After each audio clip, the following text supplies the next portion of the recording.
Sean bienvenidos al devocional Tiempo con Dios. Que el Señor sea bendiciendo a cada uno de ustedes. Es un gusto que hoy sábado 7 de junio nos puedan acompañar. Y nuestro estudio lleva por título El sufrimiento del creyente, estando en Primera de Pedro 4 del 12 al 19. Así dice la palabra de Dios.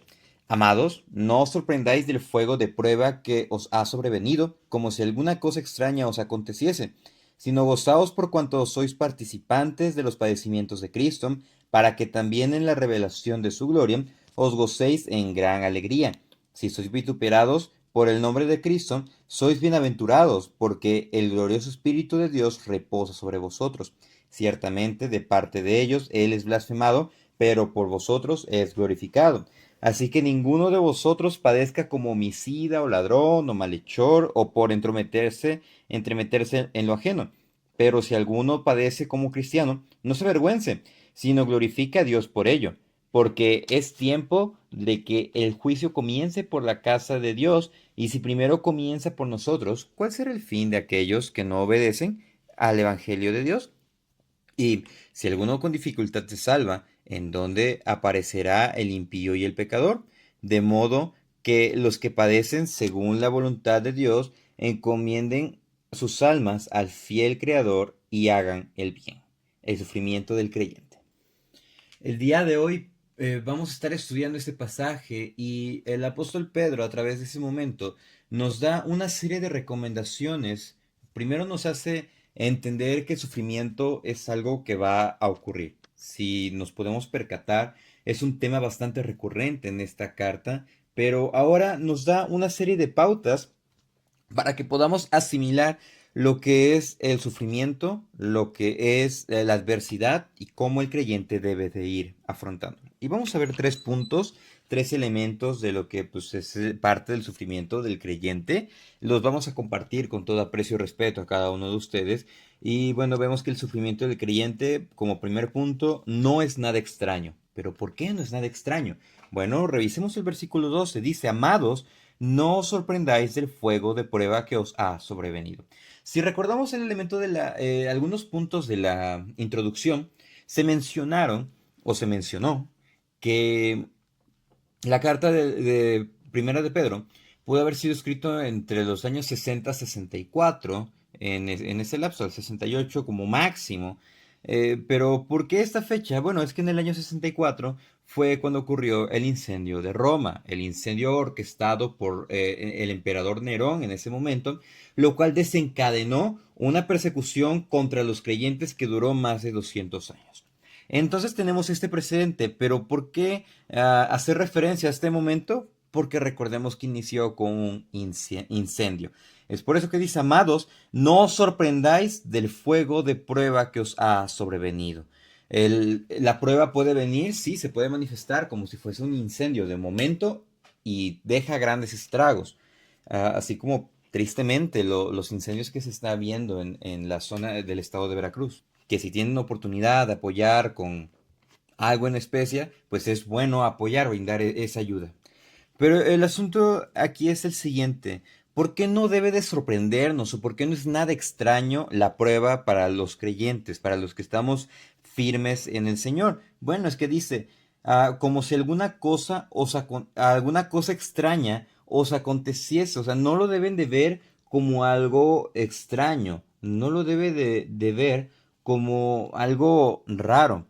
Dice, antes bien, en la medida en que compartís los padecimientos de Cristo, regocijaos para que también en la revelación de su gloria os regocijéis con alegría. Nos está diciendo, no se deben de preocupar, no se deben de extrañar, sino que deben de estar contentos. ¿Por qué? Porque participan de los padecimientos de Cristo. Ok, hermano, nos está diciendo que nuestros sufrimientos contribuyen a nuestra salvación, así como lo hizo el sacrificio de Cristo. No, una rotunda y total grande X. No.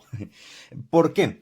Porque lo que se está refiriendo acá es que nuestro sufrimiento ciertamente no se va a equiparar al de Cristo, el que llevó en la cruz, pero a través de ello nosotros vamos a ver lo que es realmente padecer por el Evangelio. Prácticamente lo que Pedro estaba diciendo en el versículo 21 del capítulo 2. pues para esto fuisteis llamados, porque también Cristo padeció por nosotros, dejándonos ejemplo para seguir sus pisadas. En ese seguir sus pisadas, nosotros nos vamos a encontrar con sufrimiento, nos vamos a encontrar con problemas, nos vamos a encontrar con adversidades y dificultades.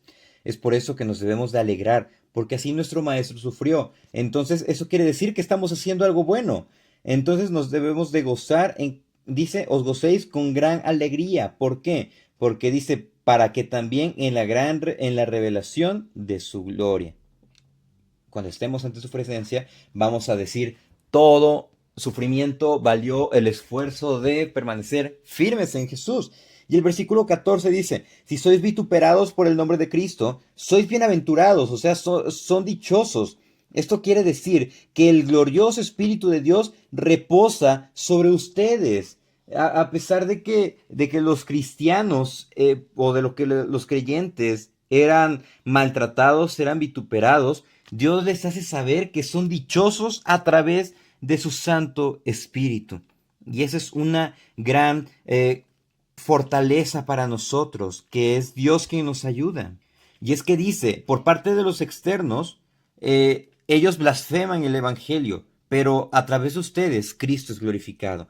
Y es que no, el sufrimiento no debe ser nada extraño, porque si decimos que somos cristianos, que seguimos a Cristo, vamos a padecer lo mismo que sufrió Cristo, en menor medida, ciertamente, porque Cristo padeció por todos los pecados, pero en el momento de que estemos en esa dificultad, no nos debe de extrañar, sino que nos debe de decir, estoy firme, estoy en esta determinación, no por mí, sino por la obra del Espíritu en mi vida.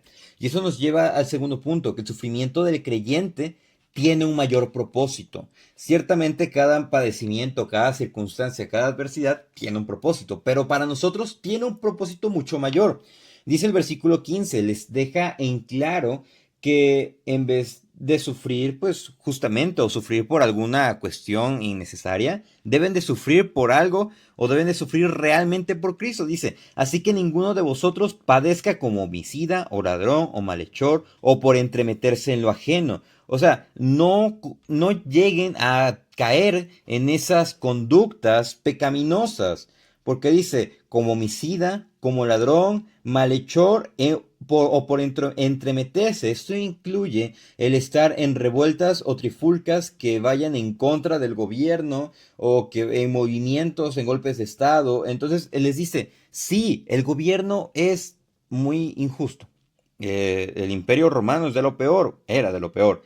Pero ustedes no se entremetan en ello, no sufran por ello porque no lo vale. Dice, pero si alguno padece como cristiano, no se avergüence, sino glorifique a Dios. Nuestro padecimiento tiene un mayor propósito cuando decimos que estamos glorificando a Dios, cuando realmente estamos dando testimonio. Es por eso que dice el versículo 17, porque es tiempo de que el juicio comience por la casa de Dios, y si primero comienza por nosotros, ¿cuál será el fin de aquellos que no obedecen al Evangelio? Esto quiere decir, habla con respecto a una purificación. ¿Pero por qué? Dice, es necesario porque es tiempo de que el juicio comience por la casa de Dios. Y si el juicio es severo en cuanto a la purificación, porque en estos momentos había pseudo creyentes que les decían antes de que pasaran al circo romano, les decían, reniega tu fe. O sea, y era que les obligaban a decir, si dices curios César, o sea que decían curios es la palabra griega para decir señor por sobre todo, una autoridad, casi una deidad, y César el emperador, si dices curios César, te eres libre. Y muchos lo decían. Entonces, aquí se notaba quiénes realmente eran creyentes y quiénes eran no. Los registros históricos nos dicen que había personas que contestaban, Curios Cristo o Curios Cristos. ¿Por qué? Porque le estaba diciendo, Cristo es superior incluso al César. No importa lo que pase con mi vida. Entonces, si la purificación nos lleva a glorificar a Dios, es lo mejor que nos puede pasar. Ahora, si nosotros como creyentes somos purificados en este proceso, ¿qué les va a deparar a aquellos que no son creyentes? ¿Qué castigo va a deparar? Porque para nosotros no es castigo, sino es purificación para renovar, para fortalecer y para limpiarnos de todo aquel pecado que nos está asediando y para que podamos fortalecernos en nuestro compromiso. Y eso nos lleva al tercer punto, que el sufrimiento del creyente descansa en la voluntad perfecta. Versículo 18, aquí cita el Proverbios 11:31 y nos dice aquí el versículo 18, si el justo con dificultad se salva, ¿en dónde aparecerá el impío y el pecador? No está diciendo que la salvación es difícil porque tengamos que hacer obras o porque tengamos que hacer algo extra, sino que recordemos que el camino para la salvación, el camino para el camino ancho es el que lleva a la perdición. Ese cualquiera puede accesar, pero el camino para la salvación es angosto, es difícil de llevar, es difícil de avanzar por todas las complicaciones que se van apareciendo en el camino, por todas las tentaciones, pero es un camino que lleva a la salvación, es angosto. Es por eso que dice, el justo con dificultad se salva. ¿Y en dónde aparecerá el impío y el pecador? Obviamente, esta respuesta es lógica. Si aquella persona no se arrepiente, lo único que le depara es el castigo eterno.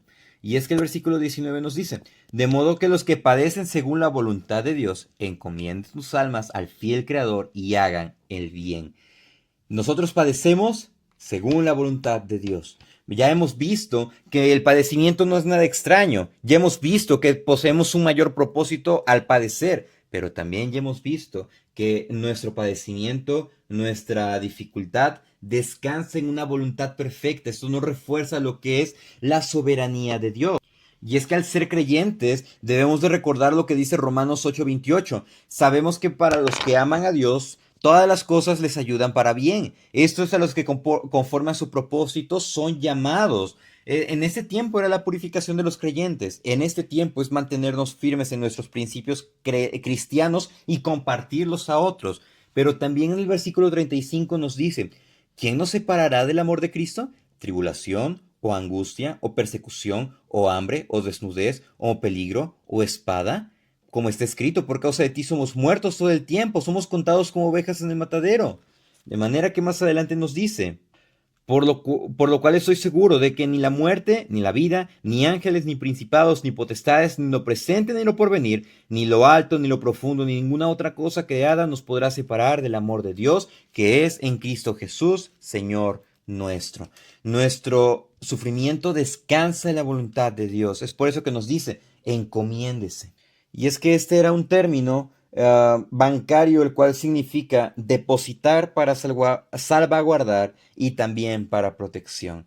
Si nosotros nos entregamos, depositamos lo que somos ante el Señor, Él nos va a guardar, nos va a dar su protección. Y es por eso que nos dice acá, dice, encomienden sus almas al fiel Creador y hagan el bien.